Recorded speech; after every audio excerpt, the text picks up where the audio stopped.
यावेळी सायंकाळचे 7:30 होत आहे. आपण ऐकत आहात आकाशवाणी यवतमाळ केंद्राचे कार्यक्रम 102.7 मेगाहर्ट्झ प्रसारित करीत आहो. शेतकरी बंधू आणि भगिनींचा कार्यक्रम किसान वाणी. किसान वाणी. किसान वाणी बहर कृषी तंत्रज्ञानाचा. प्रधानमंत्री शेतकरी मानधन योजना. मिळेल पेन्शनचा आधार, शेतकरी नाराही निराधार, सुखाशी नात जोडले जाई, म्हातारपण खुशाल होई, सुरक्षित होई अन्नदाता, सुरक्षित होई अन्नदाता.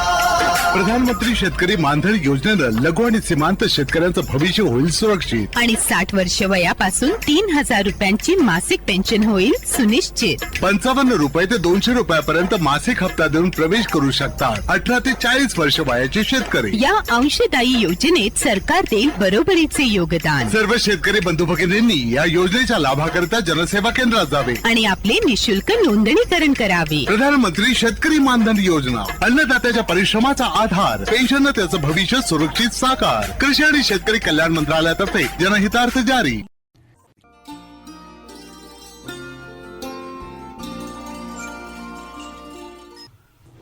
निलगिरी लागवड तसेच अल्पभूधारक शेतकरी विनायक नारायण थूल, मुक्काम पोस्ट पिंपळगाव रुईकर, तालुका कळंब, जिल्हा यवतमाळ यांची सुमेध मुंडे यांनी घेतलेली मुलाखत ऐकूया.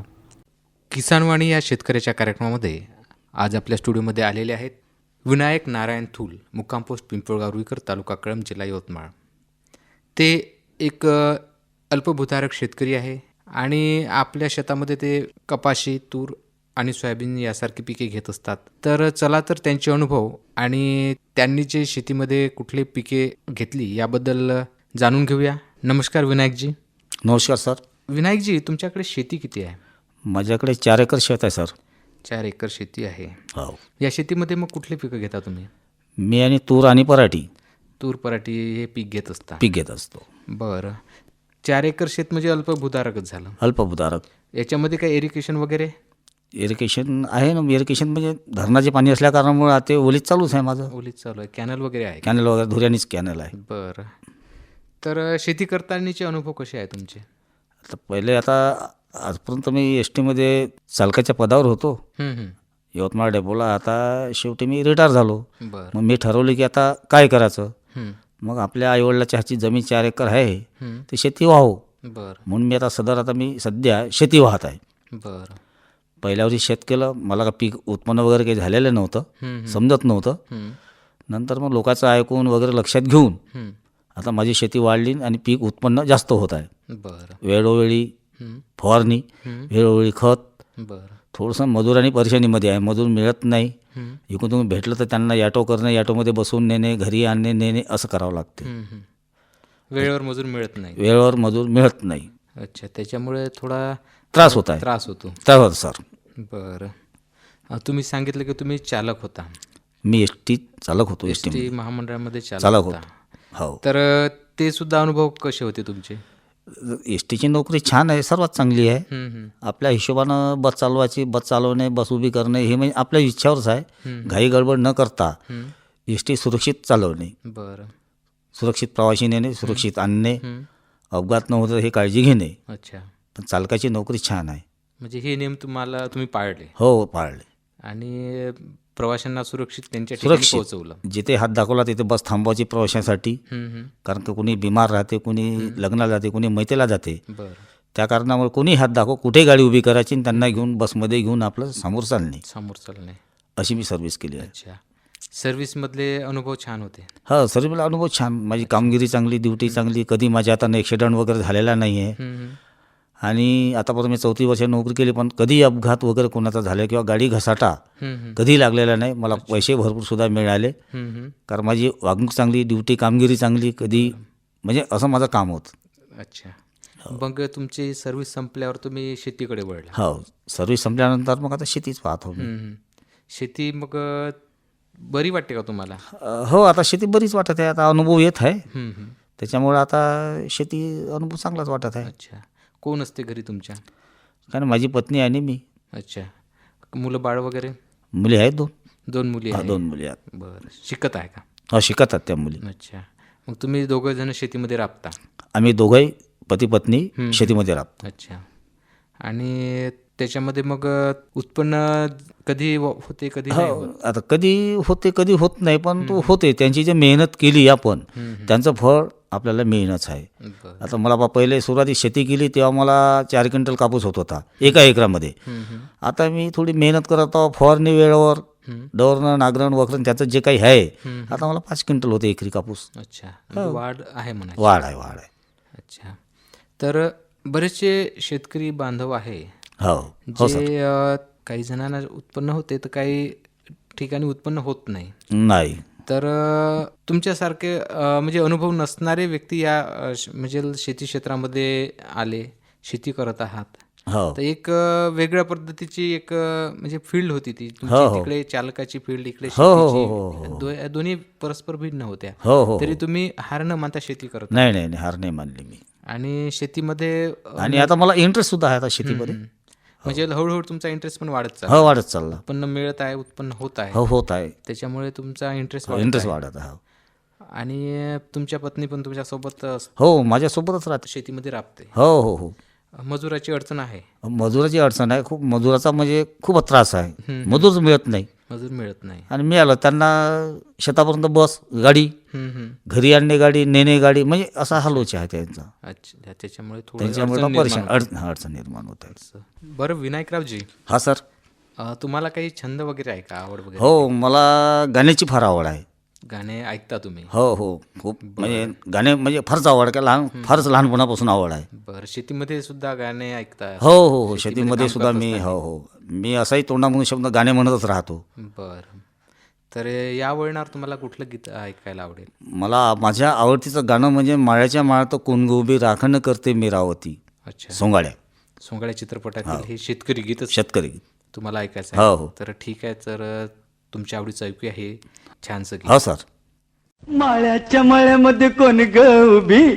तर काय सांगाल तुम्ही शेतकरी बांधवांना तुमचे अनुभवातून? शेती ही चांगली आहे. शेती ही वाईट नाही आहे, फक्त तिची मशागत करावं लागते आणि मेहनत घ्यावं लागते. शेती नादान नाही आहे. शेती करणं काय वाईट नाही आहे. तिला वेळोवेळी पैसा लावणं, वेळोवेळी तिचं जे काय आहे ते आपल्याला करावं लागते. अच्छा. शेती उत्पन्न देते, पण करावं लागते मेहनत. काही पीक लावण्याचा काही विचार आहे का डोक्यात? आता यावर्षी आहे, माझ्याकडे एक व्यक्ती येऊन गेला. ते निलगिरी म्हणून काहीतरी आहे म्हणते स्कीम. अच्छा. तर निलगिरी लावायचं आहे. त्यांच्यावर काही आम्ही 10 लाख रुपये लोन देऊ असं त्यांचं आमचं बोलणं झालेलं आहे. सुरुवातीला 1 लाख रुपये देऊ, मग नंतर 2 लाख देऊ. असं जसं पुढे पुढे म्हणजे तुमचं हे दिसणार तसे आम्ही तुम्हाला चेक देत राहू म्हणे. बरं. म्हणजे निलगिरीची लागवड तुमचा हो, हो. विचार आहे शेतामध्ये हो हो, करायचा? शेतीत लावायचा विचार आहे यावर्षी. अच्छा. नवीन नवीन काहीतरी वेगळं हो, नाही नाही, वेगळं करावं असं माझी इच्छा आहे. मला वाटते. हो, हे आपण निलगिरी झाडं लावले तर आपलं हे उत्पन्न कमी होऊन जाते, धावपळ कमी होऊन जाते, धावपळ कमी. मजुरांचं धावपळ कमी होते. हे का निसर्ग आहे असल्या कारणामुळं त्यांना काही पाणी वगैरे द्यावं लागत नाही, तेवढं जाळू शकते. तर विनायकरावजी, तुम्ही आमच्या स्टुडिओमध्ये आलात. हो सर. अतिशय महत्त्वाचे आणि तुमचे अनुभव हो सर. आमच्या या शेतकरी बांधवापर्यंत पोहोचवले त्याबद्दल मी आकाशवाणीच्या वतीने आपले आभार मानतो आणि इथेच थांबतो. धन्यवाद. धन्यवाद सर. शेतकरी बंधू आणि भगिनींनो, आत्ताच आपण निलगिरी लागवड याविषयी अल्पभूधारक शेतकरी विनायक नारायण थूल, मुक्काम पोस्ट पिंपळगाव रुईकर, तालुका कळंब, जिल्हा यवतमाळ यांची सुमेध मुंगले यांनी घेतलेली मुलाखत ऐकली. हर जोखिम से निकल कर फसल आए, सुरक्षित हो जाए, फसल बीमा से हर किसान अब आत्मनिर्भर हो जाए। संकट के समय प्रधानमंत्री फसल बीमा योजना किसानों के लिए वरदान है। अब सूखा पड़े या बाढ़ आ जाए कोई डर नहीं, अब ओले पड़े या कीट पतंगे फसल खा जाए कोई फिक्र नहीं, क्योंकि हमने लिया है प्रधानमंत्री फसल बीमा। बुआई से फसल कटाई तक हर जोखिम का दावा, न्यूनतम प्रीमियम पर अधिकतम भुगतान का वादा। योजना से हर साल जुड़ रहे हैं 5 करोड़ से ज्यादा किसान। अब आपकी है बारी। नजदीकी कृषि कार्यालय, सहकारी समिति, बैंक शाखा, अधिकृत बीमा कंपनी या जन सेवा केंद्र में स्वेच्छा से करा सकते हैं पंजीकरण। फसल बीमा पोर्टल या फसल बीमा ऐप द्वारा भी कराया जा सकता है पंजीकरण। प्रधानमंत्री फसल बीमा योजना, आपकी फसलों का संपूर्ण सुरक्षा कवच। कृषि एवं किसान कल्याण मंत्रालय, भारत सरकार।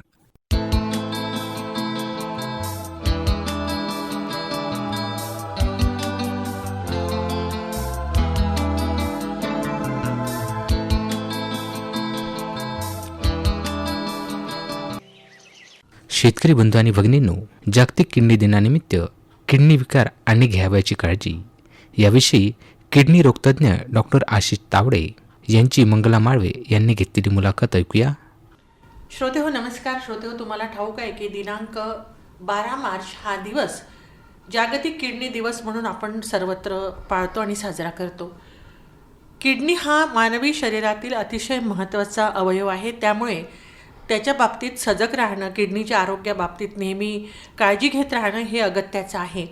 म्हणूनच आज आपण किडनीच्या विकारांविषयी चर्चा करणार आहोत आणि माझ्यासोबत उपस्थित आहे यवतमाळचे प्रसिद्ध किडनी रोग तज्ज्ञ डॉक्टर आशिष तावडे सर. त्यांच्याशी आपण बोलणार आहोत या विषयावर.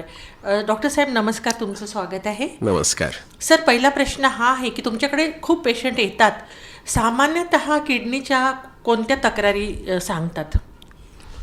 सामान्यतः जर पाहिलं आपण तर युरिनचा म्हणजे लघवी करण्याचा त्रास असतो लोकांना. जसं वारंवार जाणे, जळजळ होणे, लघवीची धार कमी होणे किंवा नकळत सुटून जाणे, रात्री बिछाण्यामध्ये होऊन जाणे. आणि दुसरी कंप्लेंट असते मग ताप येणे, थंडी वाजून ताप येणे किंवा हातापायावर सूज येणे, चेहऱ्यावर सूज येणे. तर हे अशा कंप्लेंट असतात. मग आपण त्यांना इव्हॅल्युएट करतो, त्यानंतर डायग्नोसिस. सर म्हणजे याचा अर्थ असं म्हणावं लागेल की हे जे सगळे तुम्ही लक्षणं सांगितले युरिन ट्रॅक इन्फेक्शनशी संबंधित आणि मग त्याचं मूळ शोधायला गेलं तर किडनीच्या इन्फेक्शनमध्ये आढळतं का? हो, नक्की. म्हणजे ही सुरुवात असते कुठेतरी? सुरुवात असते ही कुठेतरी. बरं, याचं कारण काय वाटतं तुम्हाला? म्हणजे सामान्यतः हा आजार आढळण्याचं कारण काय? आता इन्फेक्शनचं घेतलं तर लहान बाळांपासनं तर मोठ्या वयापर्यंत जर बघितलं आपण तर लहानपणी मुलामुलींमध्ये युरिनरी ट्रॅक्ट इन्फेक्शन तसं खूप कमी होत असतं. पण झालं तर ते थोडंसं सिव्हिअर ग्रेड असतं. म्हणजे त्याला आपल्याला संपूर्णपणे इन्व्हेस्टिगेट करायलाच पाहिजे आणि योग्य ट्रीटमेंट द्यायला पाहिजे. नाही तर कालांतराने त्यांच्या किडन्या याच्यावर विपरीत परिणाम होऊ शकतो. मग मधला जो वयोगट आहे त्याच्यामध्ये कसं आहे की ते ॲक्टिव्ह असतात, कपल्स असतात, मॅरिड असतात पर्टिक्युलरली, त्यामध्ये युरिनरी ट्रॅक्ट इन्फेक्शनचा प्रभाव खूप जास्त असतो. मग जसं जसं वय वाढत जातं स्त्रियांमध्ये किंवा पुरुषांमध्ये देखील हॉर्मोनचं इम्बॅलन्स होतं. तर रजू निवृत्तीनंतर पर्टिक्युलरली बायांमध्ये आणि प्रॉस्टेट वाढतं पुरुषांमध्ये. तर त्यामुळे देखील इन्फेक्शन होत असतं, लघवीचे निरनिराळे विकार होत असतात. बरं सर, आता खूपदा आम्ही असं ऐकलं आहे की किडनीचे विकार हे तुमच्या आहाराशी आणि व्यसनांशी निगडीत आहेत. हे कितपत खरं आहे? हो, बिलकुल. आहाराशी आणि व्यसनांशी तर आहेच आहे 100%. आता व्यसनांचं घेतलं आपण तर हल्लीच्या यंग जनरेशनमध्ये खूप जास्त प्रमाण दिसतं आहे असं ICMRनीच एक रिपोर्ट काढलेला आहे आता. तर तरुण मुलांमध्ये मुलींमध्ये देखील.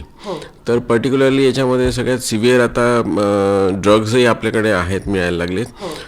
स्मोकिंग आणि अल्कोहोल ह्या 3 गोष्टी खूपच महत्त्वाच्या आहेत आणि कारणीभूत आहेत. आणि मुलांमध्ये एक्झरसाईज करण्याचं प्रमाण कमी, जंक फूड खाण्याचं, इरेग्युलर लाईफस्टाईल, तर या सगळ्या कारणांमुळे किडनींवर त्याचे निश्चित विपरीत परिणाम होत असतात. याचं ही गोष्ट फार गांभीर्याने घेतले जात नाही तरुण पिढीमध्ये.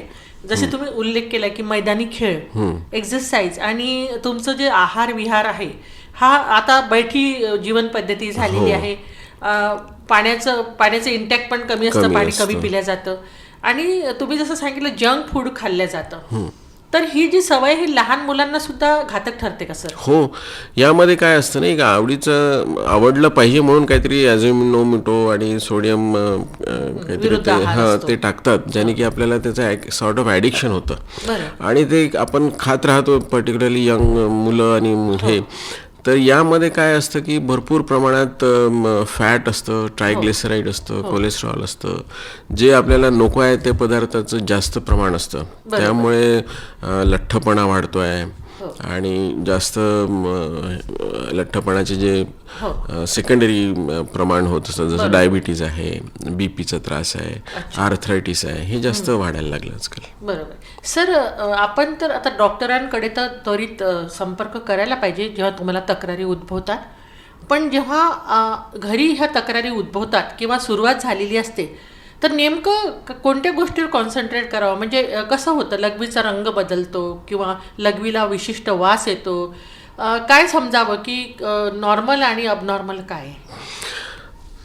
कसं असतं, बरेचदा हा खूप ग्रॅज्युअल बदल असतो, तर लोक त्याला वयोमानानुसार होणारे बदल म्हणून दुर्लक्ष निग्लेक्ट करतात. परंतु जर एखाद्या गृहस्थाला जो कधी उठत नव्हता रात्री बाथरूमसाठी, त्याला 1 वेळा 2 वेळा किंवा अधिक वेळा उठायला लागतं, जळजळ सुरू होते किंवा असं फिलिंग असतं की पूर्णपणे होत नाही आहे, हां, आणि लघवीची धार बारीक झाली आहे, तर ही अशी विविध लक्षणं हळूहळू लक्षात यायला लागतात. अशा वेळी त्यांनी लगेच डॉक्टरांशी संपर्क साधायला पाहिजे. किडनी मध्ये एक फिल्टरेशन सुद्धा एक बाब आहे, ती फिल्टर व्हायला पाहिजे. तुम्ही जसं म्हटलं की सारखी जाणीव होत राहते. सिस्टॅटिस म्हणजे युरिन ब्लॅडरला इन्फेक्शन सुद्धा खूपदा असतं. श्युरिंग होतं, थंडी वाजून ताप येतो, आणि बरेचदा ताप येण्याचे अनेक कारण सुद्धा असू शकतात, पण लक्षणं सारखी असल्यामुळे भेद करता येत नाही. तर सर्वप्रथम कोणत्या चाचण्या करायला पाहिजे पेशंट? सगळ्यात पहिले तर क्लिनिकल जे असतं आपण एक्झामिन करतो, प्लस मग डॉक्टरांनुसार युरिन एक सगळ्यात महत्त्वाचं हे राहतो, मग रक्त आणि सोनोग्राफी या बेसिक टेस्ट आहेत. यामध्ये आपल्याला जवळजवळ 90% कुठला आजार आहे, कसा आजार आहे माहिती होऊन जातं आपल्याला. बरोबर. आता लघवी साफ न होणे, कित्येकदा किडनी स्टोन असला तरी सुद्धा ही म्हणजे हा प्रश्न उद्भवतो. तर स्टोन असतानाही सुद्धा काही त्रास होतो का सर? म्हणजे पेन होणे किंवा काय लक्षणं असतात? स्टोनचं एक आहे की जेव्हा तो सिस्टीममध्ये अडकतो, जसं मला पेल्विस म्हणतो आम्ही किंवा युरेटर म्हणतो किंवा युरेथ्रा, तर अतिशय वेदना होतात. अक्षरशः पेशंट असं तडफडत असतो, त्याला रिनल कोलिक म्हणतो आम्ही. तर अशा वेळी तो लगेच डॉक्टरांकडे जातो, मग डॉक्टर त्याला इन्व्हेस्टिगेट करून निदान करतात त्याचं. पण काही स्टोन असे असतात जे किडनीच्या आकाराने वाढायला लागतात, त्याला आपण स्टॅगहॉर्न स्टोन म्हणतो. तर हे स्टॅगहॉर्न म्हणजे जे हरिण असतं ना त्याच्या शिंगासारखं, तर ते त्याचा त्रासच होत नाही. जेव्हा माहीत होतं कुठल्या तरी कारणासाठी आपण सोनोग्राफी काढतो किंवा एक्सरे काढतो, तेव्हा माहीत पडतं की हा एवढा मोठा खडा झालेला आहे. पण त्यामुळे काय होतं, किडनीचं बरंचसं नुकसान झालेलं असतं. अच्छा सर, आता किडनीच्या विकारांमध्ये आपण पाहिलंय की तुम्ही सांगितलंय काही कोमॉर्बिडिटीज असलेले पेशंट असतात, म्हणजे डायबिटीज किंवा BP, उच्च रक्तदाब असेल, तर याचा काय संबंध आहे किडनीशी? सध्या तर किडनीचं आजार होण्याचं सगळ्यात मोठं कारण डायबिटीज आणि हायपरटेन्शन आहे. कारण आपल्या भारतामध्ये असं म्हणतात की जगातले सगळ्यात जास्त डायबिटीज आणि बीपीचे पेशंट आहेत. बरोबर. तर आता याला विविध कारणं आहेत, पण याचा सगळ्यात मोठा विपरीत परिणाम किडनीवर होतो आणि दुसरा डोळ्यांवर होतो. अर्थात हार्ट, ब्रेन, कुठलेच अवयव त्यातनं सुटत नाही, पण मेन किडनीवर त्याचा खूप विपरीत परिणाम होत असतो. बरोबर. शुगर वगैरे, शुगरमुळे. अच्छा, शुगर असते डायबिटीजमध्ये, मग ॲथेरोस्क्लेरोसिस वाढतं, रक्ताच्या वाहिन्या थोड्या कुंचन पावतात, बीपीमुळे रक्तस्राव होतो, त्याला आम्ही हायपरटेन्सिव्ह किडनीची पॅथी म्हणतो. बरोबर. हां सर, आता आपण असं म्हणूया की एखाद्याची किडनी निकामी होत असेल, म्हणजे किडनी फेल्युअर, तर याला मग आपण किडनी ट्रान्सप्लांटचा पर्याय सुचवतो, दोन्ही किडनीज जर फेल झालेल्या असतील. तर अशा पेशंटसाठी प्रामुख्यानं तुम्ही काय काळजी घेता जर एखाद्याची सर्जरी करायची असेल? ट्रान्सप्लांट ही एंड स्टेज रिनल डिसीज म्हणतो आपण, की त्या स्टेजला आलेला आहे तो, की यानंतर साध्या औषधांनी म्हणा किंवा इव्हन इतर कुठली यांनी मॅनेज नाही होणार. मग अशा वेळी आपल्याला किडनी रोपणच करावं लागतं. तर कायद्यानुसार तर आता फर्स्ट ब्लड रिलेशनमध्येच घ्यायला लागतं, आई वडील, भाऊ बहीण, मुलगा मुलगी. आणि काही विशिष्ट याच्यामध्ये एक स्वॅपिंग म्हणून असतं, म्हणजे जर एक कपल असेल आणि दुसरं अजून एक कपल असेल, त्याची त्या स्त्रियांचं या पुरुषाला, या पुरुषाचं त्यांच्या स्त्रियाला असं स्वॅपिंग करता येतं. आणि तिसरं एक आहे आपल्याकडे आता कॅडॅवर, जे ब्रेन डेड पेशंट आहेत, पर्टिक्युलरली ॲक्सिडेंटमध्ये तरुण आहेत पेशंट, ज्यांना कुठलाही आजार नाही आहे. अशा पेशंटच्या किडन्या जर वेळेवर आल्या तर आपण वाचवू शकतो आणि स्टोअर करू शकतो 24 तासापर्यंत. मग आपण एक रजिस्ट्री बनवली आहे त्याची, आणि त्या रजिस्ट्रीनुसार जसं जसं नाव पुढे जातं, आणि हे इन्व्हेस्टिगेट करून ठेवलेले असतात.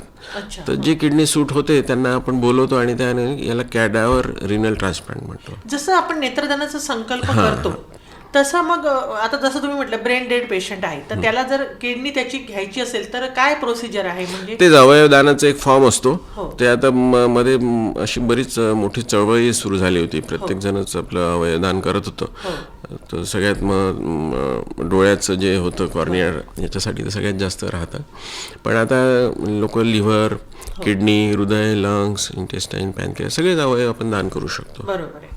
म्हणजे तशा प्रकारचा एक फॉर्म भरून त्यांना द्यावा लागतो आधी, विलिंग आहे म्हणून आम्ही, नाही? किंवा पॅरेंटही जर चांगले शिक्षित असतील, त्यांना कळत असेल तर ते पण देऊ शकतात. बरोबर आहे. सर, आपण सांगितलंय की किडनीच्या विकारांमध्ये इतक्या पुढच्या स्टेजला जायच्या आधीच आपण प्रिकॉशन घ्यायला पाहिजे, नाही का? आता जर किडनीच्या संदर्भात एखादा व्यक्ती सेन्सिटिव्ह असेल किंवा त्याला तसं किडनीचे वारंवार UTI होत असेल, प्रामुख्यानं कोणती काळजी घ्यायला पाहिजे त्यांनी? अशा पेशंटनी मी तर बरेचदा गमतीत म्हणत असतो की तुमच्या वाढदिवसाच्या दिवशी तुम्ही एक युरिनची टेस्ट, एक रक्ताची बेसिक टेस्ट आणि एक सोनोग्राफी आणि एकदा 6 महिन्यातून डॉक्टरला एक व्हिजिट हे करणं बिलकुल गरजेचं आहे, पर्टिक्युलरली 25 वयो गटानंतर.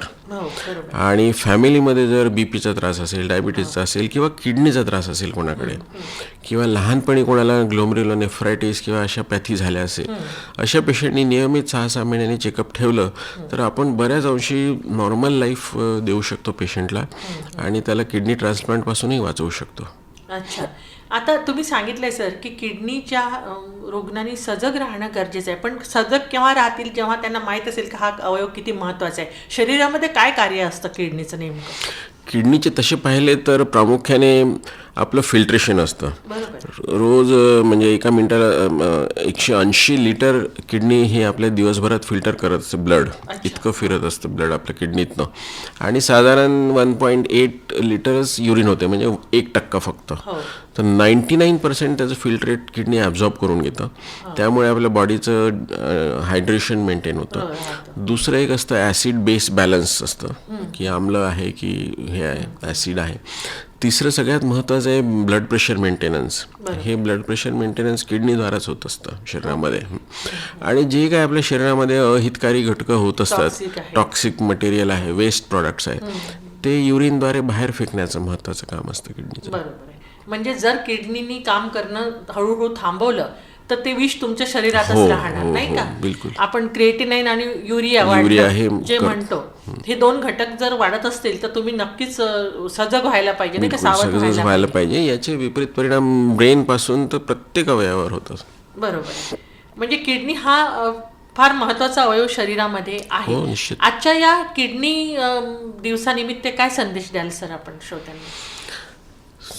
एक संदेश असा देईन की हेल्दी किडनीज ठेवायच्या असेल तर सगळ्यात पहिले तुम्ही तुमचं हेल्थ ओव्हरऑल मेंटेन करा.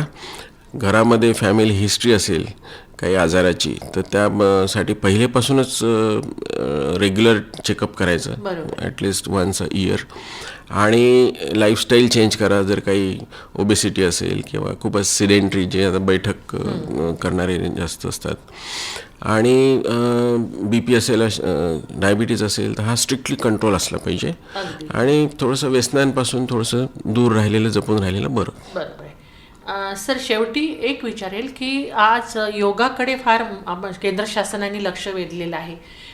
योगासनं सुद्धा आपल्याला फायदेशीर ठरतात? हो, निश्चित. योगासनाने काय की मसल चांगले राहतात, स्नायू चांगले राहतात, ओव्हरऑल हेल्थ पॉझिटिव्ह राहतो.